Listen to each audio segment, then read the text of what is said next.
Cette vidéo présente la base polaire qu'il est préférable d'utiliser par rapport à la base cartésienne pour traiter certains problèmes de mécanique, notamment celui du pendule simple.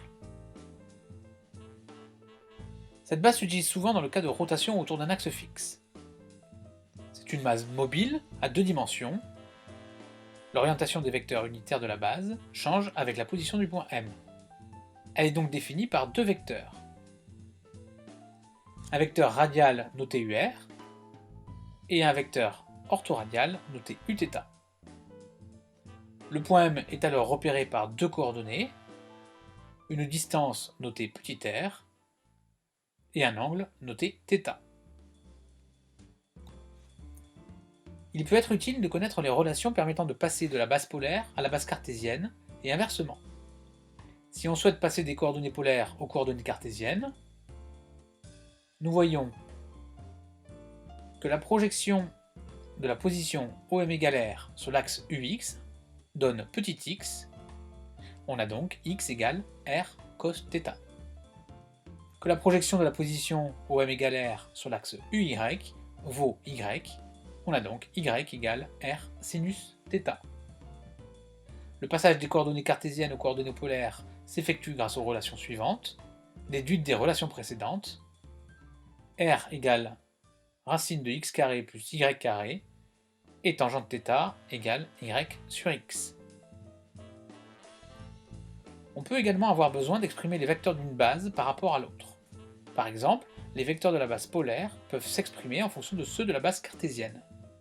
On a UR égale à cos θ UX plus sinus θ UY et Uθ égale moins sinus θ UX plus cos θ UY. On peut bien sûr effectuer le passage inverse, c'est-à-dire exprimer les vecteurs de la base cartésienne en fonction de ceux de la base polaire, en utilisant cette même figure.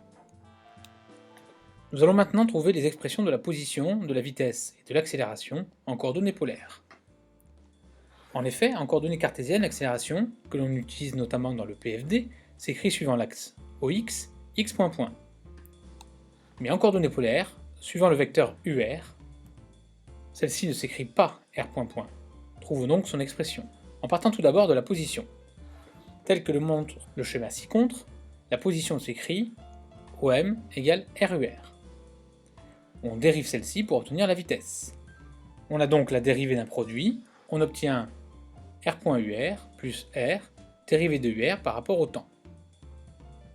La différence avec les coordonnées cartésiennes intervient ici. La base polaire étant mobile, la dérivée par rapport au temps du vecteur UR n'est pas nulle. Pour trouver celle-ci, on utilise la composition de dérivées.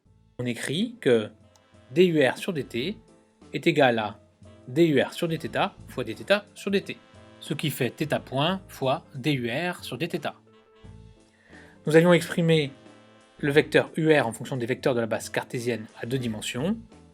Nous pouvons donc dériver celui-ci par rapport à θ, pour nous rendre compte que cette dérivée de UR par rapport à θ donne le vecteur Uθ. dUR sur dt vaut donc θ point fois Uθ. Finalement, la vitesse en coordonnées polaires s'écrit de la manière suivante: V égale R point UR plus R θ point Uθ. Pour obtenir l'accélération, on dérive la vitesse. On a un double produit et un triple produit. On obtient donc 5 termes. A est égal à dv sur dt égale à R point point UR plus R point θ point Uθ, car la dérivée de UR par rapport au temps vaut θ point Uθ comme vu précédemment, plus R point θ point Uθ, dérivée du premier terme du triple produit, plus R θ point point Uθ, plus un dernier terme. Pour celui-ci, il faut dériver par rapport au temps Uθ. On utilise une nouvelle fois la composition des dérivées. La dérivée par rapport au temps de Uθ est égale à θ point fois la dérivée par rapport à θ de Uθ.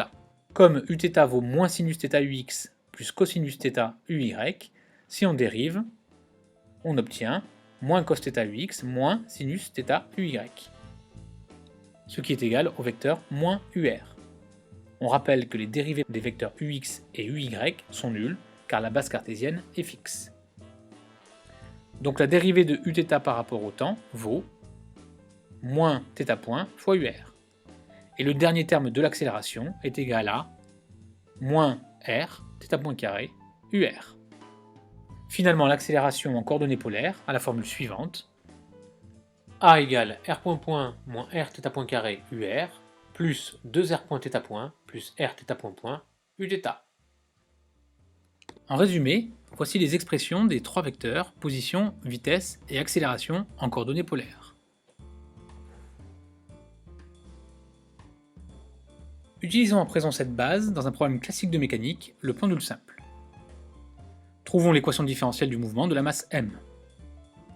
Tout d'abord, notons que la trajectoire parcourue par la masse m est circulaire, car la longueur OM égale r est une constante. Ainsi, pour un mouvement circulaire comme celui du pendule simple, les expressions de la vitesse et de l'accélération sont simplifiées. La vitesse n'a plus qu'une composante tangentielle, c'est-à-dire selon le vecteur Uθ, celle-ci vaut rθ point Uθ. Les coordonnées de l'accélération sont plus simples, moins r θ point carré UR plus r θ point point Uθ. On pourra noter la grandeur OM comme un grand R pour montrer sa constance. On peut aussi remarquer, résultat souvent utile, que la composante normale de l'accélération vaut v carré sur r. Posons à présent nos bases de tout problème de mécanique. Le système étudié sera la masse m, le référentiel choisi sera celui du laboratoire, considéré galiléen. Les forces sont le poids, P, vertical vers le bas, la force de tension du fil, T, dans la même direction que le vecteur position OM, mais dans le sens opposé. On applique la deuxième loi de Newton, soit le PFD.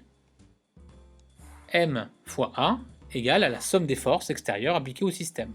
Celles-ci sont au nombre de 2, le poids et la tension du fil.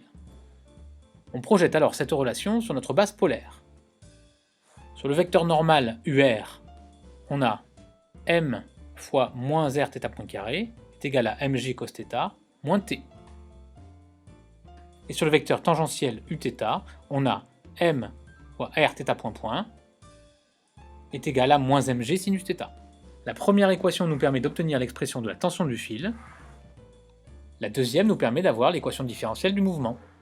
En réorganisant, on obtient θ point point plus g sur r sinus θ égale 0. Et dans le cas des petits angles, sinus θ environ égal à θ, on retrouve l'équation bien connue θ point point plus g sur r θ égale à 0, qui nous donne une solution sinusoïdale.